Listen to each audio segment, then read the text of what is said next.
Hey guys, today we're going to be looking at my Salamanders. This is a rescue army, so a lot of these models were rescued from projects where I had fucked up on years and years and years ago, and I hated the paint jobs, and I pulled these all together from different things. Some of them were freshly made, but I'll get into the ones which were freshly made for this project. But pretty much everything in this project, bar, I think one model, is I stripped it and have repainted it. So we're going to get into it with the Tactical Marines first. This army is about 1,000 or so points in 4th edition because of upgrades and stuff. It's kind of hard to discern, but we're going to get into it. So we have the first Tactical Marine here. These are all of the Tactical Marines are the old monopose ones from the Battle of Macragge. So yeah, they're kind of very sort of low on aesthetic. What do you call it? It's very hot today. You can probably hear my fan in the background. I do apologize about that, but I can't have my window open whilst I'm recording because of birds and stuff. They're less sort of less posed in ways I'd prefer. So I didn't really know what to do with them. So I congealed them all into one squad and went Salamanders. And that's kind of where this project started, and then I kind of grabbed other stuff that was in need of rescuing and kind of just went from there. So for the first little bit, I'm just going to show all of these lovely monopose Tactical Marines from the old Battle for Macragge. Now, because these are pulled from many different projects, these rescues, many different bits of my backlog as well, there is no, I didn't have the old squad leader model from this squad, so he was replaced with just an extra regular tac dude. Although for squad leaders, I marked the squad leaders because these split down into 2 squads. I marked out the squad leaders with the little flame shin pads. So these 2 are the squad guys. The squad sergeants. Nice green. The armor was actually quite fun to do. Sadly, I don't remember how I did it, but it just happens with me. I've got a pretty bad memory, unfortunately, which you'd think I'd have a great memory, because I'm so good at remembering all these different things, but nah, memory's kind of terrible. Got one with the rocket launcher, and has the quite cool looking sort of Mark IV helmet, that was in that old kit. I like this one. I think this guy in particular is from the not Dark Vengeance, fucking Assault on Blackreach. I think he was the extra one I added, was this guy from Assault on Blackreach, because I had to shave off the shoulder icon. Alright, then we got 2 more with bolt guns. I might have to color correct this footage in post, just to make it look a bit nicer. Yeah, we got 2 bolt guns. And then the final and then the final 2 members of the squad. Well, 2 squads technically, because tactical squads are split into 5 in older editions. But we've got a flamer for the closer squad and another bolt gun. Apologies. Just had to yawn. Yeah, it's very hot, so I'm kind of tired. Right, next we're going to get on to... we'll get rid of the infantry first, and then we'll get on to characters. So, the next thing is I have this Terminator squad. Now, this Terminator squad was a rescue from my Black Templars, because something I don't like is having way too much of something in one army, and my Black Templar army had 20 Crusaders and 20 Terminators. And that felt wrong, because I don't like having more of the super elite dudes than I have of the regular guys. It feels off, or at least I don't like having the same amount of the super elite guys as I have of the regular guys. It's not how I like to play games. So I took these guys out, and I've lowered the number of overall Terminators to just 10 Terminators, because I got rid of the other 5 into a different force that we'll cover eventually. Because I think I painted them. Oh, yeah, no. Sorry, I had to remember which force I put those ones in. It's been quite a while. It's been a few months since I did that, and memory's bad.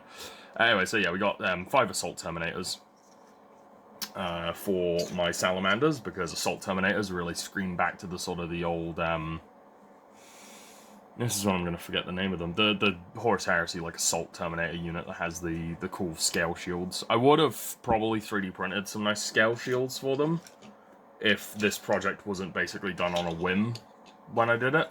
Because I kind of was like, I was doing the project and I just went, I'm gonna just make some salamanders out of these extra models that I've got lying around and pull some units and stuff and rescue some things.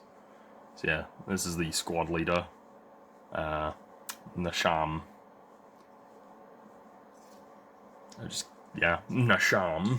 The name is a vibe. I also gave these White Wolf, right, these little medallions are on some of them, right? They're from the Knights of the White Wolf for Warhammer Fantasy and Old World, but they look like, also I've just moved my background like an idiot, but they look like little Salamanders icons, so they're on a few of the models as well. I should have pointed them out and I feel like an idiot, but you can see them if you go back. They're on some of the other infantry as well. And then there's the final member of the Assault Terminator Squad. I went with blue gems on the parts where there are gems on these models to kind of contrast. And you'll notice that this shoulder pad is 3D printed, and that's because the shoulder pads that were on these models originally were the full-on Black Templar upgrade ones from the old plastic upgrade kit. So I had to remove them to thingy. So I 3D printed these replacement shoulder pads so that they'd have non-Black Templar specific shoulder pads. Right, next up, we're going to do this Terminator Librarian. Now, this is the old metal Terminator Librarian, the only unhelmeted dude in the Force, because I really don't know how to paint the charcoal black skin of Salamanders, and figured I'd give it a go, but I didn't want to do it on, I didn't want to have an obligation to do it on multiple models, so I just did it on this guy. Also, because all the other guys had helmets already, bar one character, but we'll get to him in a minute. But yeah, so this Librarian is the old metal Librarian, but the arm is actually a plastic Grey Knight's arm, I think. I might be wrong there. It might just be a regular Terminator, like, sword arm. But it's got a Grey Knight's halberd shaft with a bit of sculpting I did to give it some piping to go into the armor. And then it's got a Grey Knight's book on top. This guy was originally slated to go into my Dark Angels army, which at that time would have had 2 Librarian Terminators. But I made one that was more specifically a Dark Angel, because he had like the Dark Angel style Force sword and stuff. And so I went, you know what, nah, I'm gonna take this guy and put him elsewhere because I want more variety in my character models for the Salamanders Force, because I tend to do 2 characters in a 1,000-point force, because that feels right. Like 750 to 500 points, I tend to go like 1 character, maybe 2 if it fits. But with almost all my Space Marine forces being over 1,000 points or 1,000 points dead on, I tend to go for 2 characters minimum. Like 2 characters, 2 infantry, which is why you got the 2 5-man squads. Anyway, right, so this is the last dude that's not a vehicle or a unit. And he's got written on him 1 Ali. That is, I don't know what I was thinking. Anyway, that is an odd name. I've given him, but whatever. Made this combi flamer myself because I prefer the underslung flamer look for a combi flamer. It just looks cooler. Like I have a few models in my collection. I have like the on the top, the on the top one. I don't know what to call it. But yeah, so we wanted the combi flamer and a power fist on this guy. And he was the only model I made pretty much made from the ground up. He was made using primarily old parts that were just in my bits box, but he was the only model I made from the ground up specifically for this project, because I wanted a character and I sculpted him a nice Salamander's mantle, because I wanted him to have that, and I like to represent as much gear as I can, which is why he's also got his frag grenades and a crack grenade, because again, frag and crack, because you didn't used to get those, you had to pay for those points-wise. Give him the beaky helmet, because part of my original thought was to do these in the Salamanders camo from the Badab War, but I quickly decided that, no. I love that camo pattern, but I could not do it justice, and I've been painting for 21 years, and I don't think I could do it justice. I've seen so many artists do such a good job of it, and I just think if I did it, it would either be too much of a copy of that thing, or I just wouldn't be able to make it look good. And also another reason is because I already have multiple yellow armies, and I don't need any more yellow armies. I only have a few green guys though. So yeah, Salamanders, these are for playing out bad app scenarios, so they match the basing of all of my 40k stuff, because frankly all of it can be used, well, almost all of it can be used for that. Although, I don't know why I brought up the basing. unless stated otherwise, the basing for almost all of my 40k stuff is identical. It's just this nice... It's this nice, Grimdark City Rubble by Geek Gaming Scenic. I like it because it contrasts with every fucking model I put it on. That's why I use it. But yeah, so he's made out of lots of spare parts, and I quite liked sculpting the Salamander's mantle. If you are going to sculpt one of these, it's a fucking nightmare. And I'm not going to tell you how I did mine, because I probably did it wrong. But, you know, I did the math wrong, got the right result kind of moment. Right, so next up, we're going to do the second to last model, which is my Salamander's Razorback. This is to transport one of the infantry squads. Got Nocturne written on the front there, in my freehand writing. I based this off of artwork, in terms of like where numbers and stuff were placed. I based it off of some of the artwork from the Bad Ab War books. I think there's a piece of artwork of one of their rhinos that kind of has this style going. But yeah, so this is my nice one. I think, yeah, this is still usable. Oh, yeah, it doesn't twirl up, because this is a rescue, as you can see by how fucked the barrels are. This whole tank was a rescue. I had to strip the whole thing, and when I was stripping it, this part snapped off. So yeah, this whole turret's like glued in place. No, like as in the actual turret itself's glued. And you'll also notice that I've got a bunch of Horus Heresy tank hatches and tank accessories, because, well, prior to doing this project, I had bought some tanks for my Emperor's Children project. Sadly, those tanks will not be going into that project anymore, I don't think, because, unsurprisingly for me, I forgot my own painting recipe. God damn it. They will still be using for Horus Heresy, though, just probably not for the Emperor's Children. I'm thinking of doing some Iron Hands allies to go on my Emperor's Children, because my Emperor's Children are loyalists. I probably won't show them off on the channel, just because they're almost all 3D printed models, bar the thing. And whilst I don't mind showing off 3D printed stuff, they're just not very nice. Like, they're not very like interesting 3D prints, because it's a Mark II kit.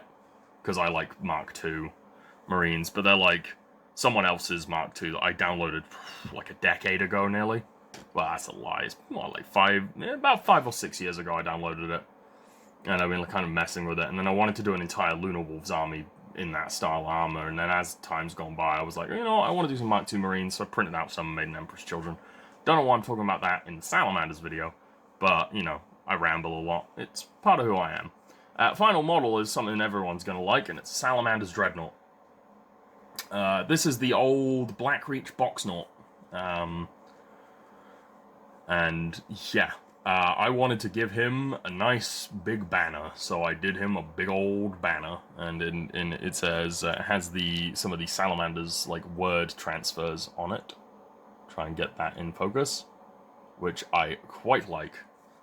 Yeah, this is one of, this Dreadnought's one that whenever my mates come over and it's on display, they're like, hell yeah, fucking awesome. It's probably one of my favorite Dreadnoughts I've ever done. This is the backpack topper off of one of the Horus Heresy characters that you got in the first Horus Heresy starter box, 2nd edition. But yeah, because he's the Black Reach Boxnaut, he's just got a multi-motor power fist. But his Stormbolter was damaged, so I cut it off and replaced it with a heavy flamer to make him truly salamandery. And then this is just a big old piece of brass rod. In fact, yeah, just a big piece of brass rod to support it. It almost didn't have the top banner, because I couldn't find a piece long enough initially in my collection of brass rods. But then I managed to find one, and I was like, yes, I can freaking do this cool banner, which is the old company banner from the Space Marines box. You see he's got Medicae, what are they called? Apothecarian symbol, and then he was a lieutenant at some point, but obviously he's no longer a lieutenant, given that he's a Dreadnought. He's also a 6th company. I think it was the number in the shoulder pad is the number of the squad. Sorry, it's the 6th Dreadnought of the company, which I believe these guys are, because they're in just the classic color scheme, they're like 2nd company. Salamander's company markings confuse me greatly. I might put a picture up now and just talk about it for a sec, but like, I wanted to do the ones where they have the orange shoulder pads with the green, but then I was like, God, that looks ugly as sin when I practiced it, and I was like, you know what? Nah, we'll just go with the classic. I think they struck the nail on the head with the classic colors for them. Yeah. Quick discussion about what was originally planned for this video. originally I had planned to do a showcase for my Trench Crusade warband that I've been working on. But because of how fucking hot it is in this country right now, I didn't get much time to paint them, and then over the weekend, when I was going to do some painting, we impromptu had a barbecue with some of my mates. So, I didn't get much work done on them. I didn't even get any work done on my actual mainline painting projects that I'm meant to be working on every day, because it's too hot to do much. But it started to cool down just a little bit, so I've been able to get some work done. So hopefully next week's video will be on something I've actually freshly painted, instead of something that I painted upwards of like 8 months to several years ago. In fact, there are some armies that will get shown off later down the line that I painted well over a decade ago that are still pretty nice looking. And then there's one that, frankly, I should probably strip and repaint at some point, but I got a rule about that because of how many armies I've done that to without any actual genuine reason to. Although my Black Legion, when I stripped and repainted them, they needed it. Because, my god, the current paint job is so grimdark and looks so good. The old paint job was like... It was basically like the first time, because I got that army year, like, basically when all the new Chaos range was released.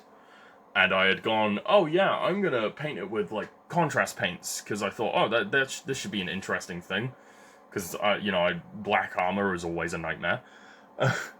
And, oh god, it was like baby's first contrast paint. It was bad. It looked terrible, and that's why they got stripped and given a proper grimdark treatment with almost no contrast work. I tend to use contrast paints. I'm going to talk about this for a sec, because it doesn't matter. You guys that are enjoying these videos, you'll probably enjoy this combo, but contrast paints are really fucking good. I love contrast paints. They are so good for certain things, but people act like you can use them for everything, and those people need to fuck off. No, they're fine. They've got their personal style that they like to use, but those people are wrong. Contrast is really good for doing golds. All the gold on these Salamanders was just done with Agros June's contrast paint over a silver base. Hang on. Dark Aluminium by Vallejo, I believe, is what I used. I was going to grab it, but it's all the way on the other side of my desk, and my desk is a 6x5 foot table. So, I am not going on the other side of the room again, because last time I did, my chair made so much fucking noise in the video, and I had to, like, sort the audio out to fix it. But yeah, like, all the gold on this force is done with a contrast paint. All of the armor joins, where it's like the ribbed armor plates, are with contrast. That's pretty much all I do. Like, if it's like something that like looks good with contrast paint, like leather pouches look fantastic with either wildwood or snakebite leather, look fucking awesome, right? And I've developed a almost entirely contrast-based method for painting a very Blanche-looking style models, but people who think that any army can be painted purely with contrast paints are kidding themselves, and also probably haven't painted more than maybe 1 or 2 factions' color schemes. I've painted so many different color schemes over the years, and like some of my armies, which I don't do it anymore, but some of my armies have been multiple different major faction color schemes and all sorts of other things. Contrast paints have their fucking place, and I love them. But this green was not achievable without a lot of fucking work, and I used mostly spray paints for it. And I think it looks fantastic. A lot of spray paints and sponge weathering. I shouldn't really talk too much about my paints, because I always feel like when I talk about, like, when I have a little bit of a rant about painting and all hobby stuff, I feel like I'm being a dick to people who don't need it. I don't mean any of the stuff I say in any kind of offensive way, or really any kind of way it's meant to be taken as like, oh, I don't like you because you do this thing this way. No, I'm just kind of speaking how I think about it. I'm like, oh, it's, it's got its place, but, traditional paints are also pretty fucking good.